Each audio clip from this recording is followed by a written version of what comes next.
saudara-saudara kita yang keganggu nih mahnya atau penyakit-penyakit lain yang sehingga dia wah nggak kuat nih puasa. Nah, jadi Ustadz sebenarnya untuk menghadapi bulan puasa itu agar tujuannya tadi tuh la'allakum tattaqun. Apa sih persiapannya nih agar lulus 1 bulan penuh ini Ustadz?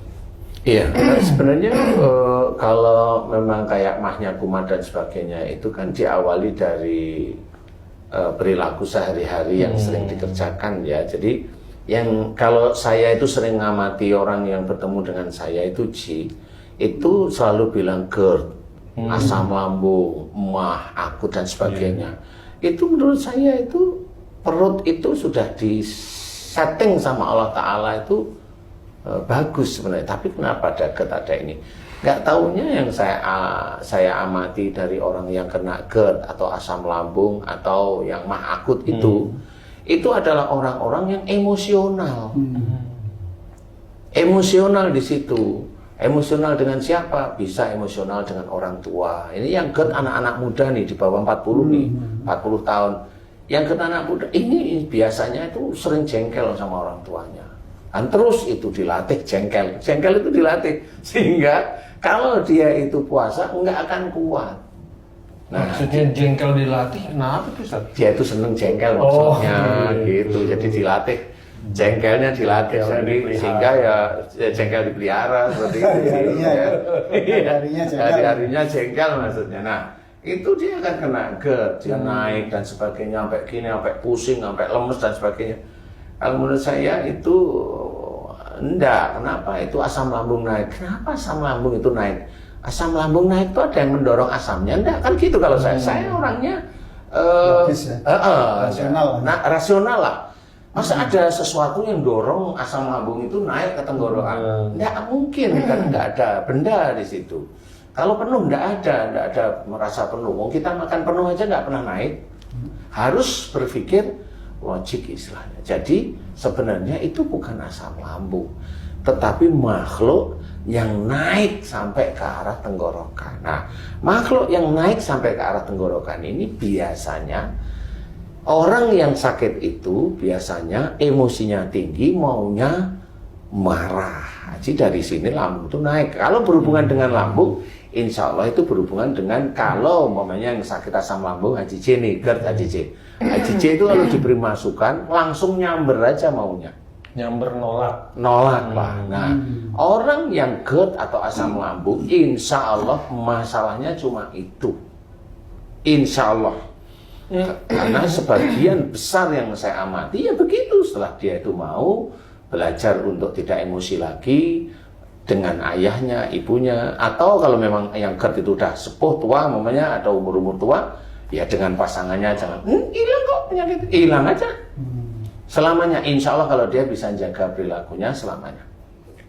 Harusnya karena ini Ustaz ya, ini kan puasa kan harus menahan emosi, marah dan sebagainya. Harusnya sama kayak iblis yang dibelenggu nih, artinya harusnya justru ini meredam beberapa penyakit ini karena dilarang marah. Iya, benar.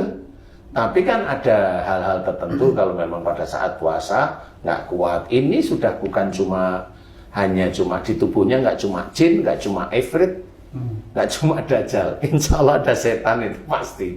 Setan yang memang bergelayut terus menerus. Nah, memang kayak umpamanya Haji Hasan tadi cerita, kalau mau di puasa ini kan setan dan iblis ini kan dibelenggu nih.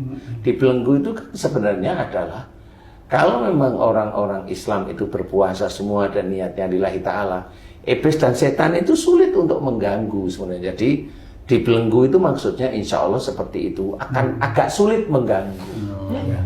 Bisa sih, makanya masih ada pencuri, masih ada ini, masih ada yang di hotel kan gitu, ada sih, tapi ya tapi hanya beberapa orang yang biasanya dulu jadi takut kan gitu ya. Nah, iblis dan setan dibelenggu itu maksudnya sulit untuk mengganggu. Jadi kalau istilahnya pintu surga itu dibuka, itu sebenarnya adalah rahmat-rahmat Allah itu nanti akan banyak diberikan. Nah cuma kalau saya mengajak nih, kalau bisa yuk jangan di bulan Ramadan, kan itu ya. Semua nafsu-nafsu itu diarahkan ke hal-hal yang baik. Jadilah pemaaf, berkata yang lemah lembut, doakan kesalahan orang lain, jangan bersikap keras, jangan punya hati kasar, jangan suuzon, jangan cari-cari kesalahan orang lain, jangan menyalahkan saudaranya sendiri. Muslim ketemu Muslim karena dia nggak suka, dia salahkan saudaranya. Tidak boleh mencari-cari kesalahan. Itu sama seperti makan bangkai saudaranya sendiri. Intinya adalah belajar setiap harinya seperti itu. Apalagi khusus bagi anak-anak muda. Anak muda itu kan emosinya tinggi. Coba diredam dengan cara-cara Islami, itu akan lebih baik. Dan kalau dia benar-benar bisa meredam sejak mudanya, rizki-rizkinya akan ditata oleh Allah Ta'ala. Semakin dia itu memahami Allah Ta'ala sejak muda, rizki-rizkinya akan ditata oleh Allah Ta'ala. Kan lebih enak malah. Insya Allah seperti itu. Jadi kalau memang sakit, cara mengendalikannya gimana? Ya belajar sejak awal. Kemudian apa? Allah itu kan selalu mengajarkan tobat, selalu mengajarkan mau minta ampun. Itu kan jelas ya, masyari'u ilan maghfirati min rabbikum, jelas sekali. Bersegeralah kamu ke dalam ampunan Allah. Gunakan ayat-ayat ini kita pergunakan setiap saatnya. Setiap saat itu gimana? Enggak cuma sholat aja, enggak. Sholat baru mohon ampun, itu pun hanya 3 kali paling atau berapa. Kalau bisa kita itu kan banyak salah dan dosa, ayolah mohon ampun terus menerus. Dengan seperti itu, nanti kan dosa-dosa mulai diampuni oleh Allah Ta'ala. Kalau memang kita serius. Dan insya Allah kalau dosa-dosa diampuni, itu namanya GERD, asam lambung, atau apa namanya, mah akut, nggak akan muncul. Insya Allah nggak akan muncul. Orang yang gula darahnya tinggi waktu dia puasa, ya gulanya normal kok. Kenapa? Dia belajar gula darah itu prinsipnya kan satu, yang bisa merusak apa namanya pankreas ya. Prinsipnya satu, kalau dia nyuruh itu harus dikerjain. Kalau nggak dikerjain marah dia, jengkel, diem, marah. Nah, prinsip itulah yang sebenarnya menjadikan rusaknya pankreas. Nah, pada saat puasa dia kan belajar untuk tidak marah lagi dia. Nah, gulanya normal. Insya Allah. Nah, kalau itu dilakukan setiap hari gimana? Kan normal semua. Sumu tasihu ya. Iya. Berpuasalah kalian, kalian akan sehat itu. Betul. Insya Allah seperti itu. Memang dasar dalilnya seperti itu. Makanya harus kita belajar benar-benar. Nah, puasa ini bukan hanya Ramadan kita berpuasa. Coba kita berpuasa setiap harinya. Entah itu puasa sunnah atau berpuasa kita tidak mengumbar hawa nafsu, sama. Intinya kita berperang melawan hawa nafsu, sama seperti di puasa. Berarti di bulan puasa kalau kita anggap suatu peperangan melawan hawa nafsu, latihannya semenjak awal tahunnya ya. Iya. Iya, ya bulan Ramadan ya. Ya bulan Syawal. Iya, bulan Syawal. Ya itu udah latihan. Itu udah latihan. Sehingga pada saat bulan puasa ya biasa aja. Nggak bingung pamannya. Bingung cari makan, bingung cari buka, bingung ini. Udah biasa aja seperti itu. Nah yang bingung inilah karena awalnya nggak terbiasa. Iya. Terbiasa Gojek, terbiasa Grab, terbiasa gitu ya. Bingung beli baju baru. Ya, salah. Pak Tom, gimana Pak Tom? Iya, monggo. Kak Sabri, ada sesuatu yang disampaikan? Ustaz, sekarang ini kan zamannya sosmed nih Ustaz nih. Ya. Yang positifnya adalah jarang tawuran ya. Anak sekolah udah jarang tawuran. Karena masing-masing siswa nih udah pegang HP, udah dunianya udah beda nih. Sendiri, nggak lagi nongkrong bareng, serang sana, serang sini. Nah, sosmed ini kan alat bantunya adalah tangan ya Ustaz. Ketik sana, ketik sini, nggak lagi ngomong hanya telepon paling. Lebih banyak di jari. Nah, apakah jari ini kita anggap suatu alat bicara, Ustaz? Yang membatalkan puasa, Insya Allah sama. membatalkan pahala puasa. Iya, mengurangi pahala puasa. Insya Allah sama.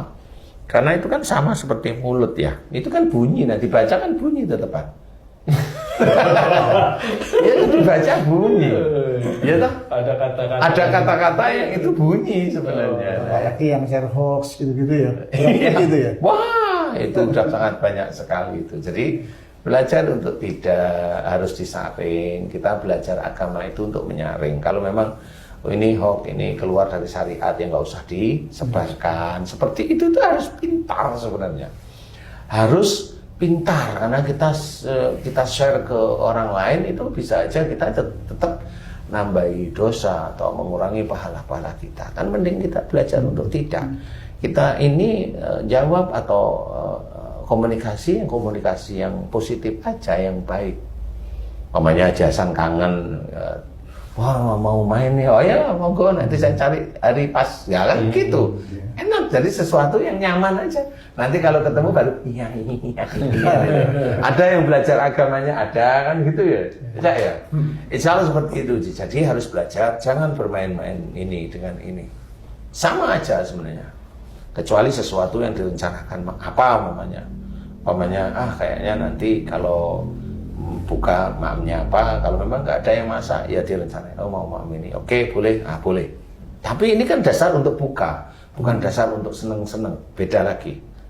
Jadi kalau hal tersebut boleh, intinya boleh, intinya insya Allah boleh. Wallahu a'lam. Alhamdulillah.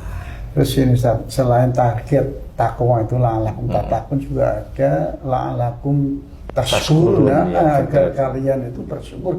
Ini apa saja yang harus disyukuri? Kenapa kita harus bersyukur karena di bulan Ramadan atau puasa ini Ustaz? Bersyukurnya itu insya Allah salah satunya mengetahui bahwa kita punya saudara-saudara itu juga ada yang kekurangan dalam bentuk makan.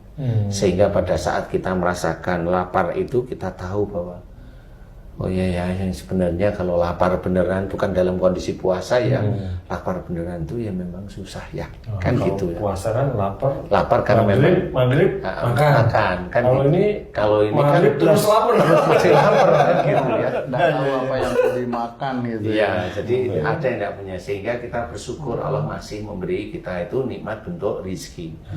Rasa syukur yang lain apa? Rasa syukur yang lain adalah insya Allah ya, ini insya Allah ya, insya Allah dari apa yang kita kerjakan di bulan Ramadan, kita itu mencoba menjaga nafsu kita tidak ngawur istilahnya. Rasa syukurnya itu apa? Insya Allah pahala kita itu ditambahkan oleh Allah Ta'ala. Syukur-syukur lagi, ini doa saya, syukur-syukur lagi kita tercatat di hadapan Allah Ta'ala itu tattaqun ya. Termasuk orang yang bertakwa atau mutakin yang sebagai personalnya itu ya, termasuk orang yang bertakwa itu yang kita cari. Dan di situ kalau kita bisa menjaga ketakwaan kita kepada Allah Ta'ala ini, akhirnya di bulan Syawal pun kita tetap merasa seperti masih aja kita itu melakukan seperti berpuasa, karena memang kita belajarnya benar-benar tidak mau aneh-aneh. Kecuali orang-orang yang dia mengaku Islam tetapi mulutnya bukan seorang Muslim. Contoh di YouTube itu banyak sekali orang Islam ya, saya tidak menyalahkan ini, tapi saya lihat banyak sekali orang Islam yang dia selalu mengolok-olok saudaranya yang lain. Dia Islam, dia Muslim, tapi mengolok-olok saudaranya yang lain. Dari mana dia? Diawali dia buka YouTube-nya itu Assalamualaikum, ya. Mendoakan, tapi di tengah-tengahnya jelek-jelekin saudaranya. Nggak cocok. Apa yang dia lakukan, dia kerjakan itu nggak cocok. Dan itu banyak. Nah ini salah satu, walaupun dia puasa, selesai puasa, dia ambil lagi YouTube, dia jelek-jelekin saudaranya. Itu masih ada seperti itu. Dia tidak akan mendapatkan rahmat dari Allah Ta'ala. Karena dia masih melakukan hal tersebut. Nafsunya dia itu hanya nafsu takut, hanya di bulan Ramadan. Selesai bulan Ramadan itu seperti kuda yang lepas dari kandang, berangkal gitu. Jadi dia semau-maunya masih seperti itu. Ya, nah ini masih banyak yang seperti itu. Coba kita itu tahu kalau yang namanya di dalam hadis itu ceritakan bahwa Islam itu terbagi 73 golongan. Islam berarti dia mengucap syahadat. Kan gitu. Kalau dia mengucap syahadat atau menuhankan Allah, itu sudah saudara kita. Kalau dia ada suatu kesalahan, normal namanya manusia salah. Kan gitu. Normal manusia salah. Tetapi kalau menjelek-jelekan saudaranya, itu nggak bisa. Ya, menjelek-jelekan itu nggak boleh. Betul-betul tidak boleh. Nah, orang yang ini berarti memang dia rusak. Dia rusak. Sendiri akidahnya itu dia rusak. Siapapun orang Islam, Muslim atau Muslimah yang merusak saudaranya yang lain, tetap itu merusak. Kecuali beda pendapat tentang akidah. Yang satu umpamanya nyun sewu, ada yang satu subuh pakai kunut, satu subuh enggak kunut. Itu normal aja, biasa aja. Kunut Rasul pernah, iya khilafiyah, biasa aja. Rasul pernah melakukan kunut? Enggak, ya memang pernah. Ya kan gitu. Yang ini enggak, ya enggak apa-apa, enggak ada masalah. Ya itu enggak usah jadi apa enggak usah jadi pertentangan dan perpecahan. Benar kalau begitu. Harus difikirkan, itu enggak ada masalah. Umpamanya atau beda hari puasa yang mulainya kapan yuk? Oh iya, seperti itu. Ya tidak ada masalah, benar. Beda hari puasa, ya tidak ada masalah. Kita hormati semuanya. Dia punya pandangan tertentu, ya.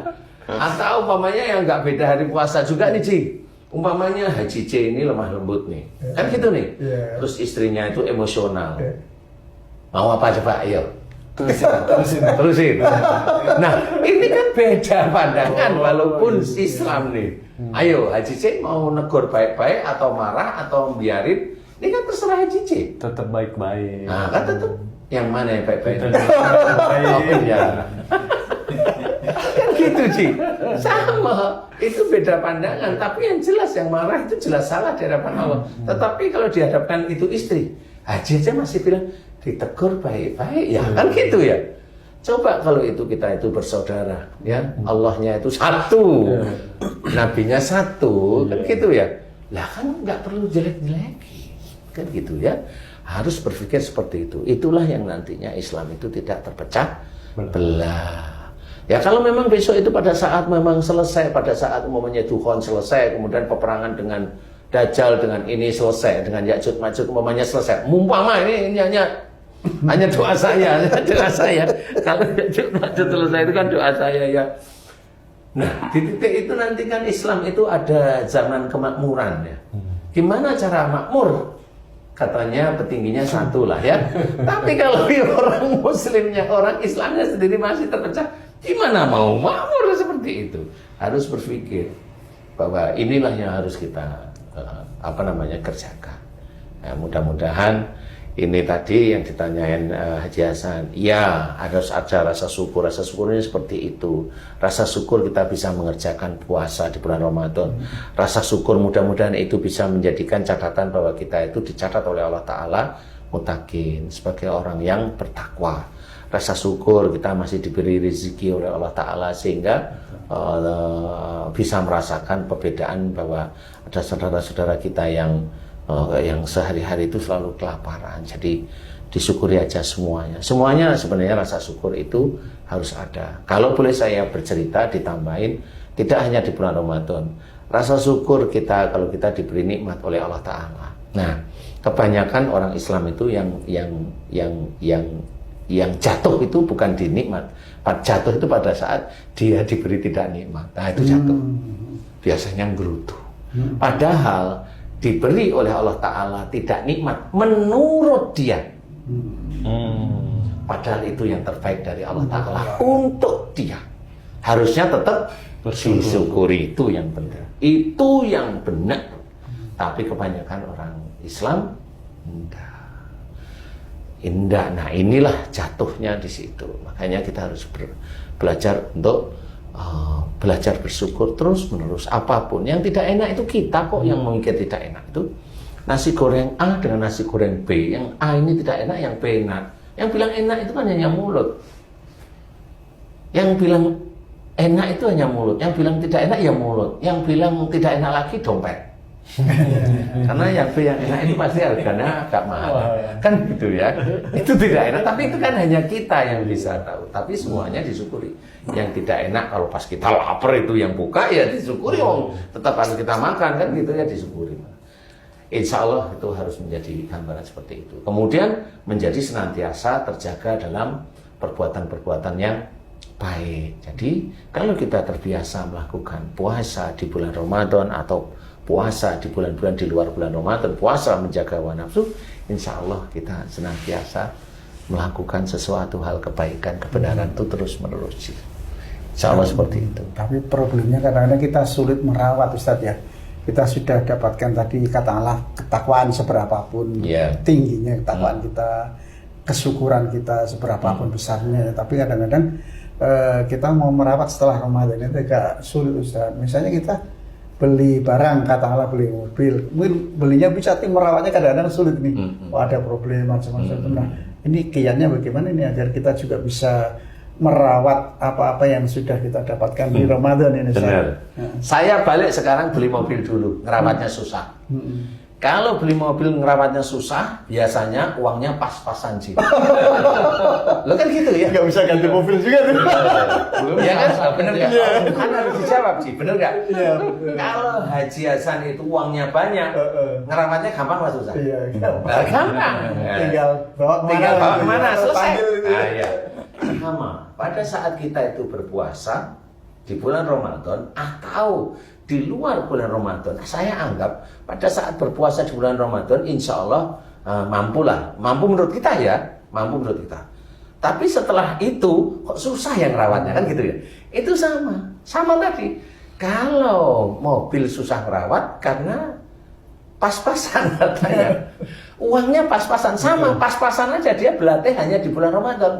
Tetapi kalau itu dilatih di setiap saat di luar bulan Ramadan, kita tetap mengerjakan yang namanya taat kepada Allah. Yang namanya taat pada perintah Allah, yaitu mengerjakan apa yang ada dalam Quran. Taat pada Rasul, yaitu mengerjakan sunnah-sunnahnya. Kan berarti kita sama seperti kalau kita itu punya harta yang berlebih. Sehingga pada saat di bulan yang lain, ya biasa.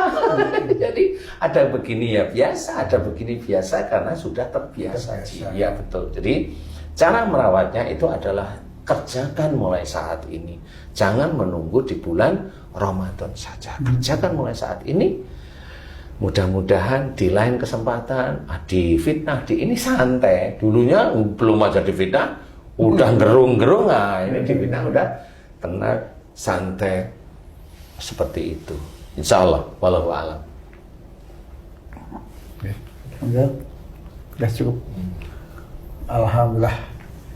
Terima kasih banyak Ustaz, guru kita semuanya, Pak Tul, Pak Sise, Cak Sobri. Alhamdulillah dulur beriman semuanya, kita sudah dapat ilmu banyak. Mudah-mudahan ini bisa menjadi bekal untuk mengokohkan keimanan dan ketakwaan kita, spirit untuk meyakinkan diri kita bahwa puasa ini meskipun kebiasaan kalau yang halal dibolehkan di puasa ini enggak, ini adalah salah satu dari ujian yang menjadi bagian dari ujian-ujian lainnya. Mudah-mudahan Allah memudahkan melewati ujian-ujian kita agar kita naik kelas Ustaz ya. Insya Allah. Amin. Beriman, kemudian juga menjadi orang yang bertambah kesyukurannya, dan insya Allah kelak kita memperoleh bonus husnul khatimah. Amin ya Allah. Demikian, terima kasih Ustaz, terima kasih Cak Sobri, terima kasih Haji Zai, terima kasih Pak Tul. Akhirul kalam, billahi taufiq wal hidayah. Wassalamualaikum warahmatullahi wabarakatuh. Waalaikumsalam.